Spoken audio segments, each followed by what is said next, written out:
Hey everybody, Adam here from Numark. Going to show you real quick how to get started with our Numark DJ2GO controller with the VirtualDJ LE software.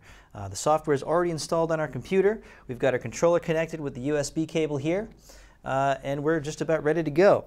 So real quick, one thing to mention about the software is that when you first launch it, you'll notice all the knobs here are set to maximum by default. So first thing you want to do before you get started is with these knobs here, you want to give them a quick turn to make sure that we're engaging these knobs for proper control, right? You see that moving there. And we'll go ahead and get started. We're going to look for a song right now. So at the top of our controller here, you'll notice we have our navigation controls. There's a browser knob here. There's a load A, load B, enter, and back buttons to navigate through your song library. We're going to go ahead and pick a song, and we'll press the load A button to load it up into our deck. Right away you'll notice that when the song is loaded, we have our play and cue buttons flashing to indicate that the song is loaded. Crossfader here, so we'll flip that over to the A side. We're going to press our play button, but we're not going to hear anything because remember we engaged those knobs. So we're going to turn the level gain knob adjustment for A right over here in this knob. I'm going to turn that up a little bit, and then we have our master volume knob to the left of the navigation controls at the top of the controller. So we can turn that up, we're going to get some sound.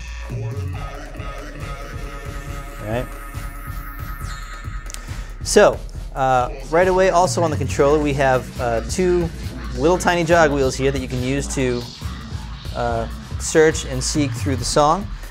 We have our cue button here, which will go back to the start, basically stop your song, but go back to the beginning of the track. And if you press and hold it, it'll play for as long as you press and hold the button. That's like your initial cue point. We have our sync buttons here, right here, that you can use to match. It'll sync the BPM from one deck to the other for seamless mixing. We have our pitch bend, plus or minus, nudge buttons there, so you can go up or down. And then we have our tempo slider right here. You'll notice the lit up headphone button here on deck A. There's also another one over here on deck B.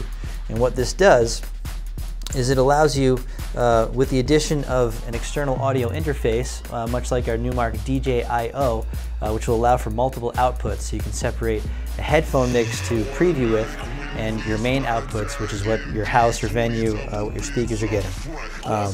And with that additional setup and the sound setup, you can use these buttons here to choose which deck you're going to preview through your headphones. But that, in a nutshell, is how to get started with DJ2GO.